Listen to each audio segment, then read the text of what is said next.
Stefani? Here. Board Member Malloy? Here. Board Member Storms? Here. Supervisor Stanley? Here.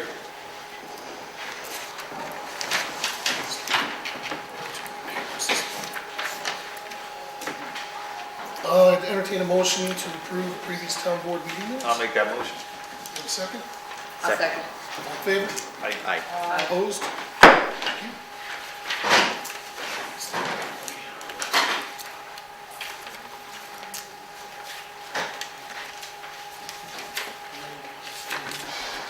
Supervisor report, October 2016. Police fees, $45. Ambulance donation, $200. Ambulance fees, $1,758.27. Town clerk fees, $226.98. Justice fees, $11,136. Planning fees, $210. Building permit fees, $3,392. Dog licenses, $120.50. Zoning fees, $150. Pine Hill water rents, $2,372.59. Phoenicia water rents, $20,300 for a grand total of $39,911.34. Communications, November 2016. LFA, the town has applied and received a grant to perform another flood analysis for 2 more hamlets in the town. Alabin and Shandaken are due to be studied under a $115,000 grant from the Shandaken Watershed Stream Management Program. Tonight we have a resolution to sign a task order with our town engineering firm, Malone and McBroom, who also conducted similar studies in Phoenicia and Mount Tremper. We anticipate holding a public hearing on this matter here at the town hall early in December. We will be reaching out to everyone in those communities to participate and tell the engineers what actually occurred during previous high water events. Again, similar to Phoenicia and Mount Tremper, this local flood analysis will open up funding opportunities to help try and make these communities more resilient. Swift reach. It is always difficult to get the word out to the public in our area during emergencies, be it flooding alerts, evacuations, water issues, etc. The town is looking to try a system used by a number of municipalities for public outreach in those instances. The system called Swift Reach would help us to accomplish this task. And there's some work that needs to go into this, and Joyce will provide more information on this in a moment. Highway garage. The furnace in the highway garage is kaput. With the cold weather upon us, this needs to be resolved as soon as possible. This was not an anticipated expense, so we will need to use some of our good neighbor funds to replace the unit. We have received 4 bids from reputable contractors and will be awarding the bid to Paraco Gas out of Saugerties. The replacement furnace costs nearly $9,000, but should be done fairly soon and last us a few years. Police. We have a resolution to hire 3 part-time police officers. This is necessary assistance for coverage as we recently lost a full-timer and another part-timer. Officer Adam McGrath will be leaving our ranks as he has full-time responsibilities elsewhere. I'd like to thank Officer McGrath for his years of service and wish him well. Additionally, 2 of these officers are currently working their way through the academy, and as such, they remain responsible for the costs associated with academy training and will only be paid minimum wage while serving here until they graduate, at which time they will receive standard part-time rate. I am pro-snow. I was contacted a few weeks ago from a representative of the Climate Reality Project. She had reached out to me as supervisor of a mountain community associated with a ski center. The program they're promoting is called I am pro-snow. This program is designed to focus on getting more communities and individuals involved in sourcing from renewable energy sources and helping to reduce carbon usage while preserving our environment.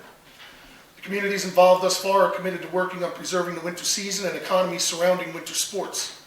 In addition to these noble efforts, they are embarking on promoting all the communities that sign on and giving notoriety to these communities through global outreach efforts. It's not a far stretch for us to resource our energy from renewable energy vendors through NYSEG and with minimal increase in costs. Additionally, I Am Pro Snow will provide us guidance and information on how to make these things a reality by the year 2030. This is not a short-term response plan, but something that gives us a blueprint to what we hope will be a cleaner and healthier environment and more resilient economy through the 21st century. Miscellaneous, we have several other resolutions tonight as well. One is to reiterate that our procurement policy remains in line with the New York Rising procurement policies presided over by the Governor's Office of Storm Recovery. There was another resolution for one of our final FEMA buyouts, this one along Plank Road in Mount Tremper. And lastly, we have a resolution to change our contract for the copier used by many of the offices downstairs. There's a company that is more local than our current provider, who is willing to provide us with a newer comparable printer, will buy out the existing contract with the other supplier and reduce our annual costs by a little over $1,000 a year. Our next regular meeting is scheduled for Monday, December 5th, 2016 at 7 p.m. Joyce? Okay, let's do the upcoming events first. Friday, November 11th is Veterans Day, and there is a ceremony at the American Legion Post 950 in Phoenicia at 11 a.m. Saturday, November 12th, the mobile vet van will be here at the town hall. The dog, cat rabies, and distemper shots are from 9 to 10 a.m. Surgeries are the rest of the day, and they do low-cost, high-quality spay and neuters. Also, the town clerk's offers a $25 voucher for cat spays for full-time residents, and that is supplemented by the Shandaken Animal Volunteer Effort, SAVE. Also on Saturday, November 12th, the Big Indian Native American Thanksgiving Harvest Celebration is at the Pine Hill Community Center, noon to 4. The Turkey Trot is Saturday, November 26th, in benefit of Morton Memorial Library. Rob, forgot about that, didn't you? I see turkey in the room yet, that's why I haven't mentioned it.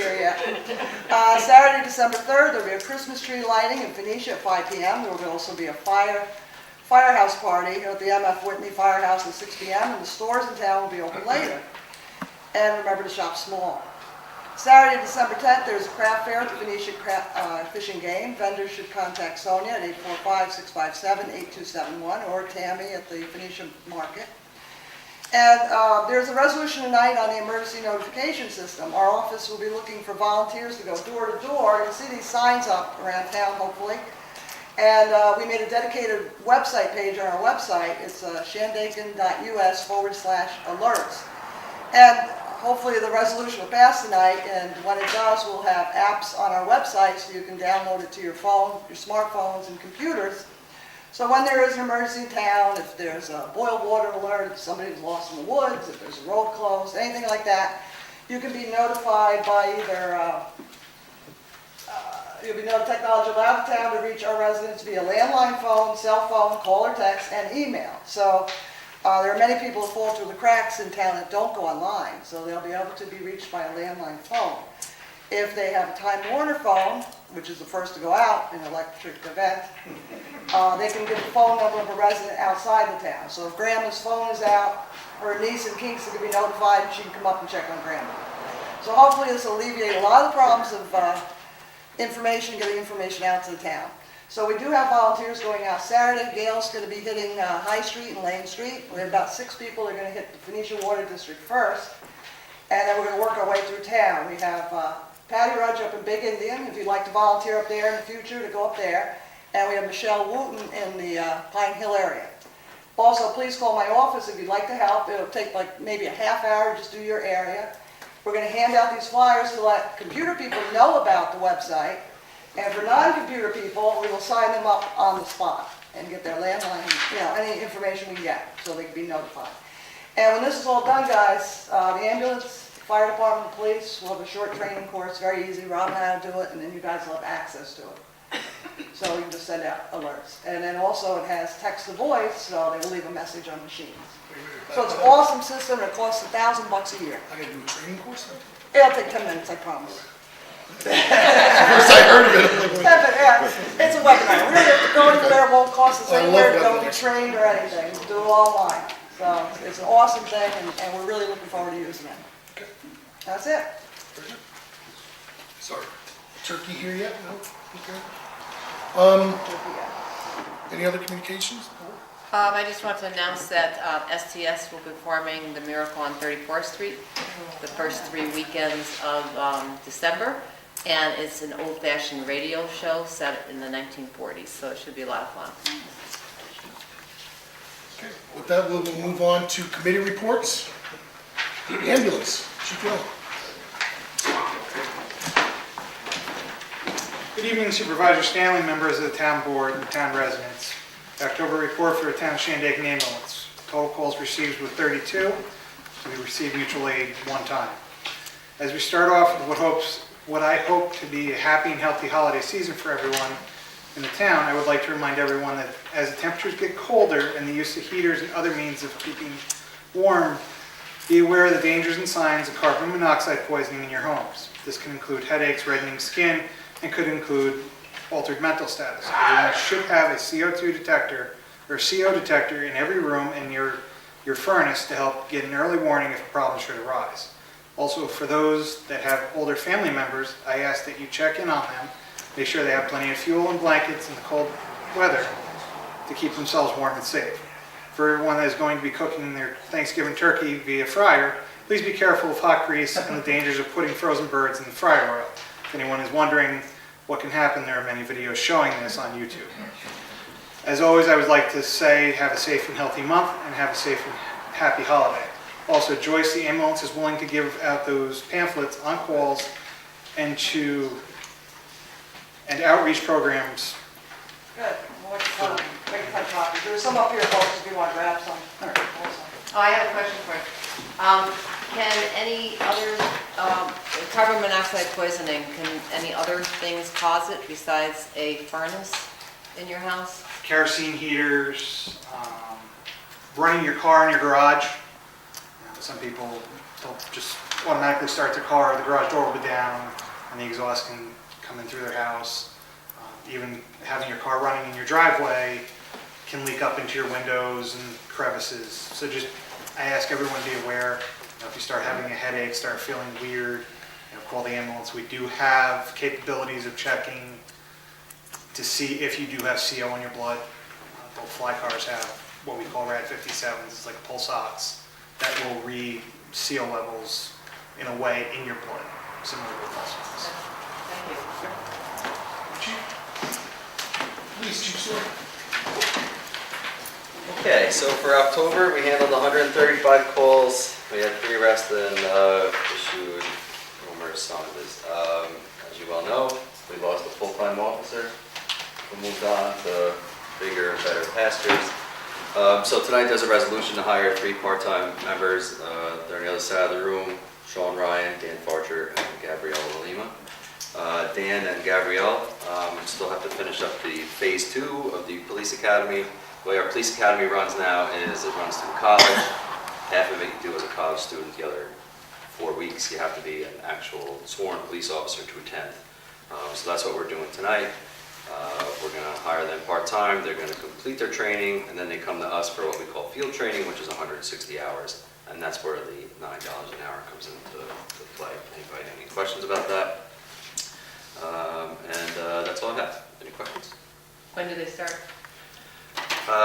November 16th, I believe they start the last 4 weeks of their academy. And then anytime after that, then they start with us actually on the job training. Okay, thanks. Thank you. Nisha Warner.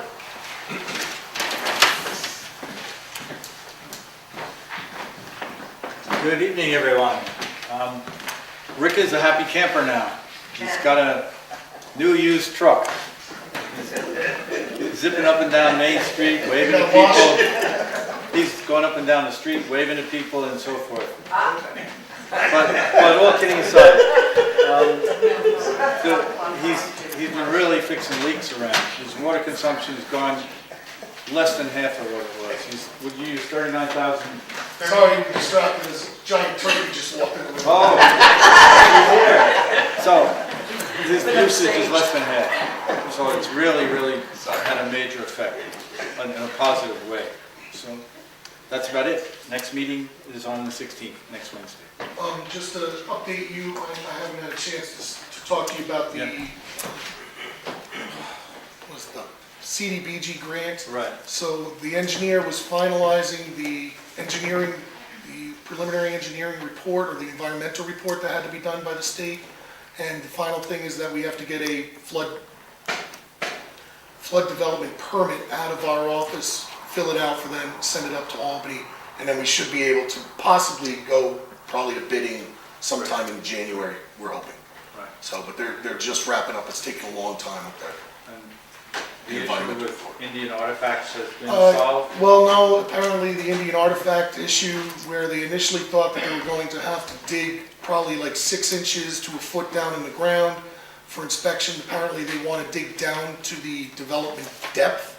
So where you have that water main on High Street, they're going to want to dig down 4 or 5 feet Right. to inspect. And I think what they're doing is they're working out with the Native American cultural group about having somebody on site from their group that can inspect the site while they're doing the project, which would help minimize the cost. Instead of doing an inspection and then re-digging it up to put the water mains in. So, Thanks, Al. thanks, Al. I'd like to add a couple things. Yes, sir, Rick. The boiled water is, of course, is off for the last, what is it, for 3, 4 weeks, but Yeah. I still have people call me and ask me. Yes. the Well, when reason- we get the system in, we won't Yeah. have that problem anymore. Well, the We reason can make- why we have to boil water is because of the well on High Street. It's chlorinated, there's really nothing wrong with it, but the Board of Health mandates that I have to boil water once I use it. It was used all the time, it's in a casing, it's a beautiful well, but this is what you have to do. And I'd like to thank Al's wife, she found a leak up behind the school, walking, a 1-inch line. We had a 6-inch water main on High Street that we found the leak through rural water. Richie from rural water came, and an 8-inch line across from Simpler Times and out in the, we'd have never found it. And then a couple other ones up on the hill there that some of these people that put these lines in, they don't come to me and let me look at them, they just throw them in, and then we have problems with them. And this is what happens. But we were using like 120,000 gallons a day, and this morning I think it was 38,000 I used from all the leaks that we found. So it's really it's tremendous. But we're still in a drought, and if we don't get rain within the next 2 weeks, it's going to be really, not so much maybe for me, but a lot of your wells are going to go dry. We already had that. Yeah. One person called. Yeah. All right. Thanks, sir. And again, wash your truck. Wash your truck. Say it to every time we're gonna say wash. We're in a drought. You can't use the water.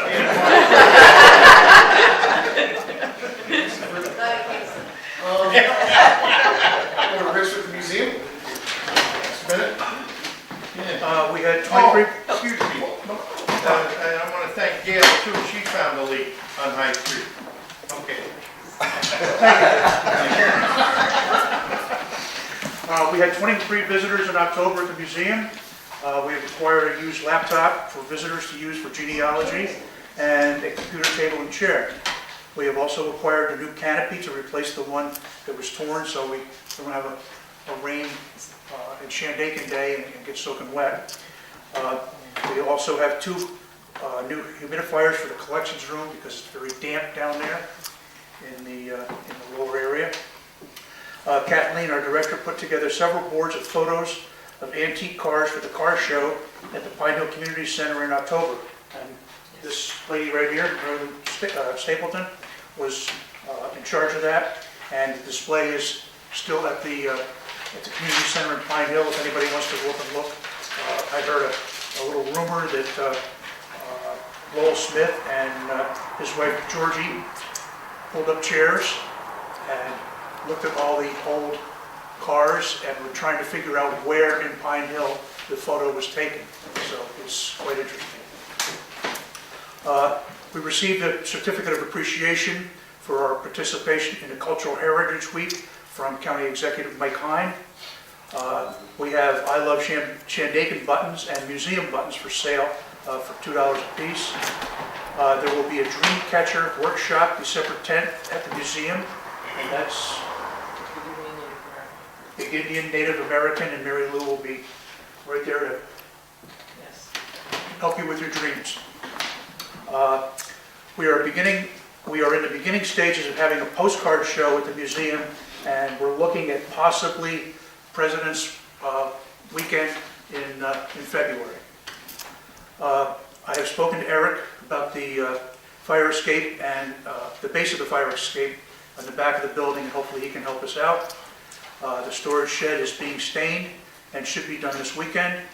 And last but not least, we as a board would like to thank Frank and Mary Lou Stapleton for all their help that they gave us this past month.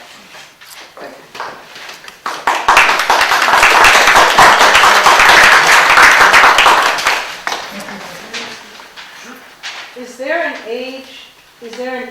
on the dream catcher program?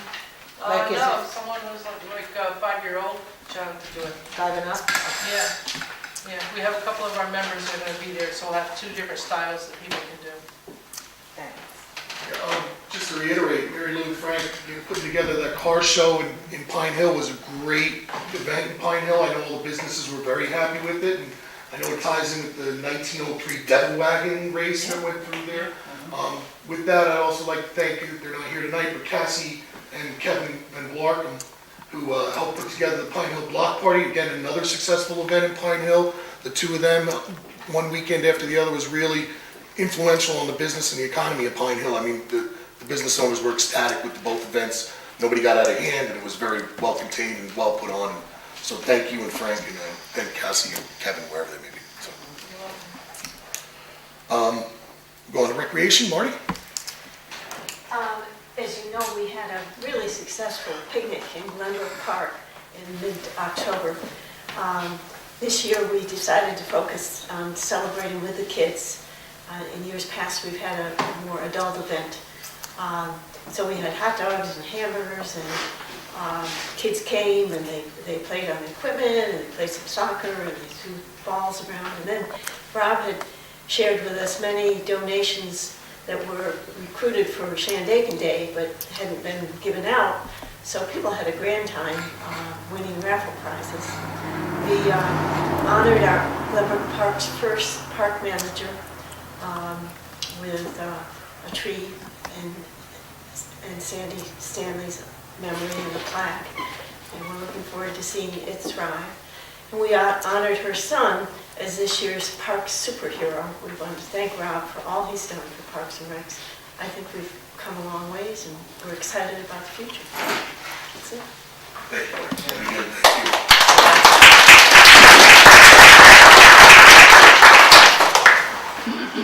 With that, we'll have to address the elephant in the room. It's actually a turkey. Yeah, so it's that time of year. I could embarrass my family. Just to remind you all, the 6th annual Phoenicia Turkey Trot will be happening the Saturday after Thanksgiving, November 26th.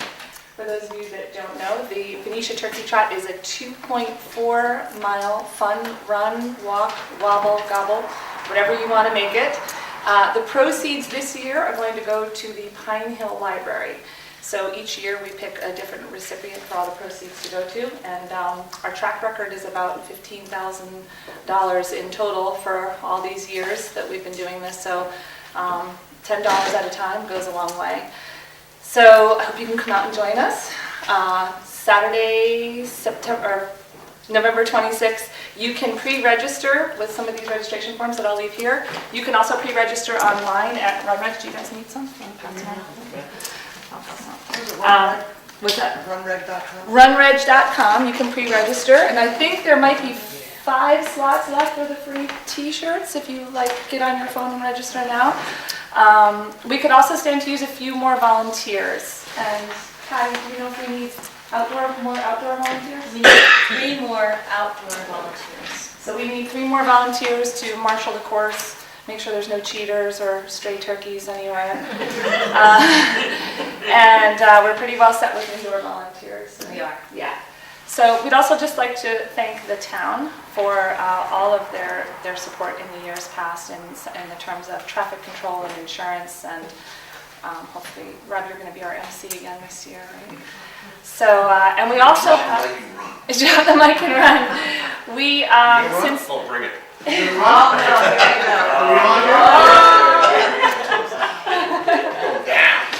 I want to start placing some bets. I've seen him out jogging. Yeah, about 60 pounds ago, I saw it. Oh! It's all now.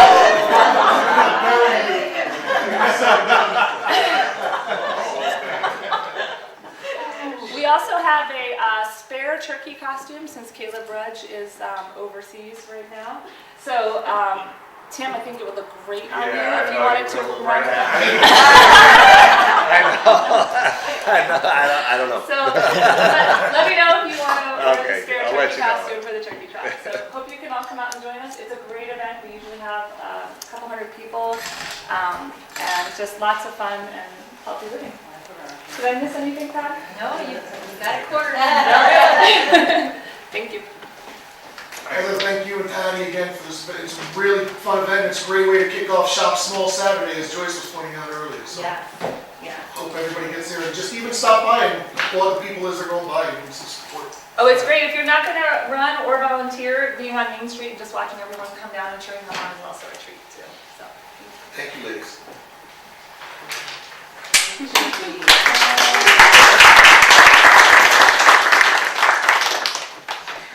With that, we'll move on to public comments on resolutions.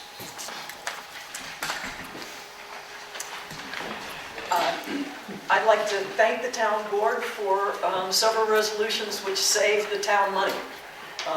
The use of the Good Neighbors Fund for the highway garage furnace, and maybe give us an update on the status of the Good Neighbor Fund. I know it's many, many years, I guess, more than a decade in now. Patty's walked out, but I think we're somewhere around 393 still. What? That's great.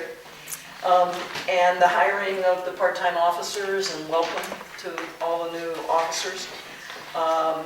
And the committing the town to the I Am Pro Snow. I would like to say on that the Ulster County has their renewable energy credits through a firm that does municipalities, and they have a much lower rate than I think any of the NYSEG options that you mentioned. So Mark Ryder in purchasing at Ulster County has offered to work with any municipality that is interested in moving to renewable sources through REC credits. If we're going to actually put in solar, that's even better, but many communities start by purchasing solar that is from another site. I actually spoke to Amanda LaValle about this and actually referred this woman to have a meeting. She had a meeting with Amanda following my meeting, and Amanda's on board, and because they pretty much meet all the commitment requirements, well, most of them right now. And she had highlighted, again, part of our problem is that the county is in Central Hudson, but we're in NYSEG, so you have to go through whatever vendors. But she says, yeah, same thing, they're usually the same vendors are available. Great, great. Thank you for all of that. Any other comments on resolutions? What about you said the